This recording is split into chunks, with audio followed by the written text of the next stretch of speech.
বিশ্বের নানা প্রান্তে চলছে যুদ্ধবিগ্রহ আর অশান্তি। বাংলাদেশেও পার করছে এক অস্থিতিশীল পরিবেশ। যুদ্ধ, অশান্তি, বিগ্রহ থেকে মানবজাতির মধ্যে শান্তির বার্তা পৌঁছে দিতে পৃথিবীতে আসেন যিশু খ্রিস্ট। যিশু খ্রিস্টের অনুসারীরা এই বিশ্বাস নিয়েই আজ বড়দিন পালন করছেন এক আড়ম্বরপূর্ণ পরিবেশে। বেসিক্যালি আমি সকালবেলা ঘুম থেকে নরমালি উঠে আমার চার্চে আসার কথা ছিল, তো দিন চার্চে আসলাম, একটু ঘোরাঘুরি করতেছি আর কি। সন্ধ্যার দিকে আবার আসবো, এসে ঘুরবো, এভাবে। কোথাও যাওয়া হয়নি এখনো, এখন তো অনেক সকাল না, তো জাস্ট চার্চেই আসছি, আর কোথাও যাইনি। সারাদিন টুকটাক ঘুরবো, এখান থেকে হয়তো আরেকটা চার্চে যাব, একটু ঘুরে দেন বাসায় চলে যাব। আমরা এই দেশে মূলত সব ধর্মের যে অনুষ্ঠানগুলো আছে সেখানে আমরা যাওয়ার চেষ্টা করি। সেই হিসেবে আমরা ভিন্ন ধর্মের কিন্তু ক্রিসমাসও আমরা সেলিব্রেট করি। আর বিশেষ করে বাচ্চার জন্য ওরও অনেক আগ্রহ আছে যীশু খ্রিস্টের জন্মদিন চার্চে কি হয়, কিভাবে তারা সেলিব্রেট করে সেটা দেখার জন্য। তো আমরা মূলত সেই উদ্দেশ্যে আসা আসলে এখানে। আর কোন চার্চে যাবেন? আজকে প্ল্যান নেই আমাদের অবশ্য।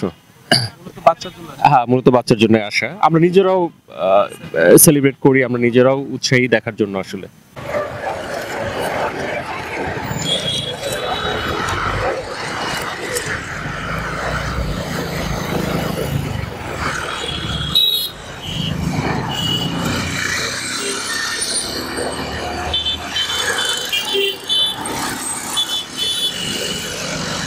আজকে আমি বাবার সাথে আসছি, আমি যিশু খ্রিস্টানকে দেখছি। আজকে যিশু খ্রিস্টানের বড়দিন,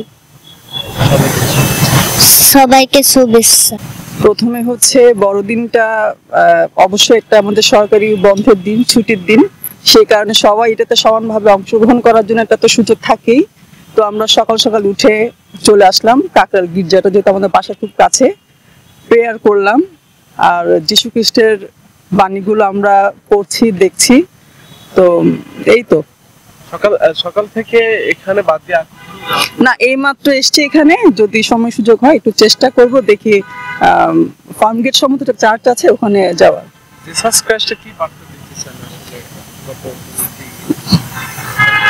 হিংসা, বিদ্বেষ সবকিছুর ঊর্ধ্বে আমরা সবাই মানুষ, সবার ধর্মকে শ্রদ্ধা করা উচিত, ভালোবাসা উচিত। কারণ আপনি যদি আমার ধর্মকে রেসপেক্ট করেন, আমি অটোমেটিক কিন্তু আপনার ধর্মটাকে রেসপেক্ট করব। তো ওই বিষয়টা মাথায় রেখে সবাই সবার প্রতি সহানুভূতিশীল হওয়া উচিত।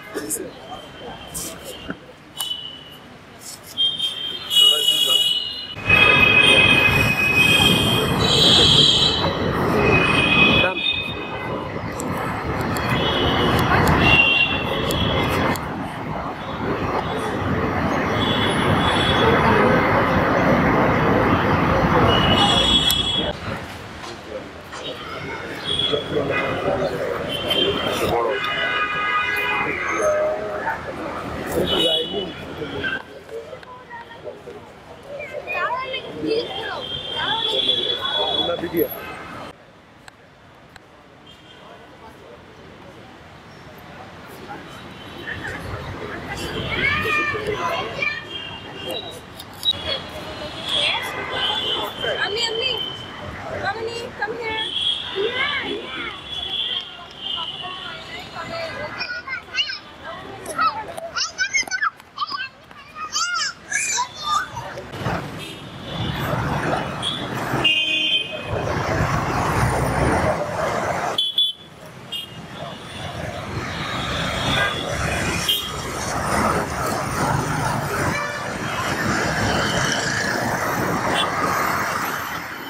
যিশু খ্রিস্টের অনুসারীরা আজ সকাল হতেই নানা আয়োজনের মধ্যে দিয়ে পার করছে দিনটি।